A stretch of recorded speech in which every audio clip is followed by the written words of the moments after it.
Hello.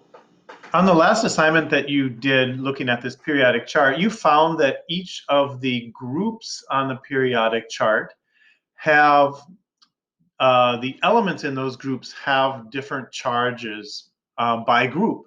And so you found that in this group, group one, the charge was a +1. This group, it was a +2.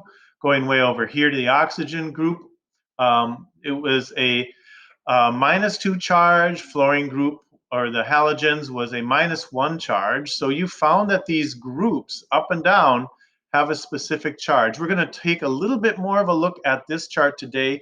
You need to memorize what I'm going to talk about here today. Or if you have a paper periodic chart, you can actually write at the top of the group what I'm going to talk about today.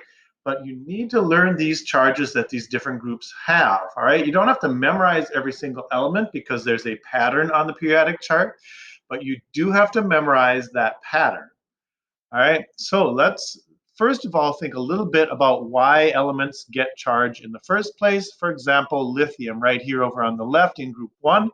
Why does it get up with a +1 charge? Because it lost an electron. +1 means a negative charge left, and therefore overall that element is positive. Okay, go over here to fluorine. Fluorine, you know, way over on the right-hand side, fluorine is a -1 charge.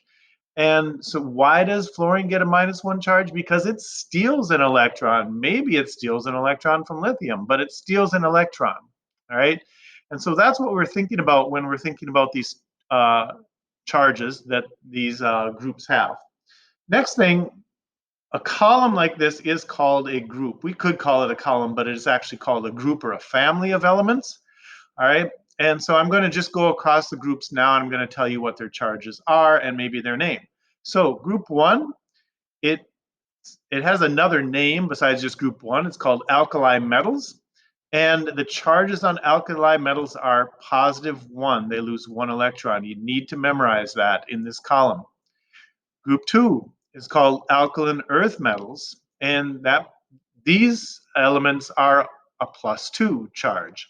That means they like to lose 2 electrons. When 2 electrons leave, those electrons are negative, therefore the positive charge is left over on that element, okay? So everything in group 2 has a +2 charge. Going over here, we're skipping everything in the middle of the periodic chart because those are different. So we're skipping everything here, and actually everything below that line that makes up the metalloids, which is right here. You guys looked at that the other day. Everything below that line we are skipping today also, all right?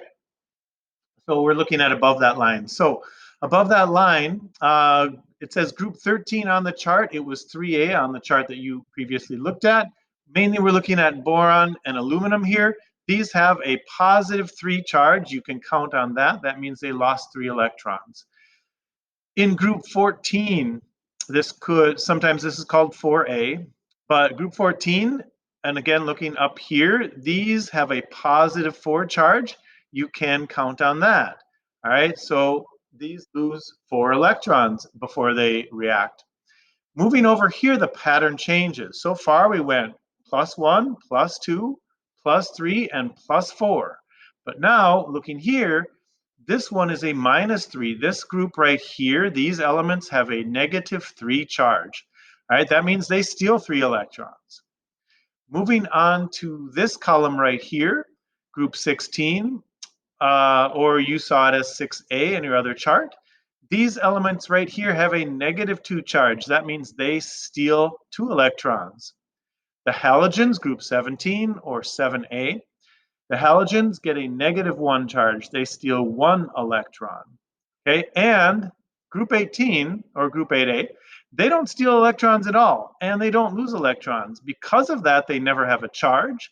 Because of that, they never attract to other elements and to make compounds. So no compounds for these.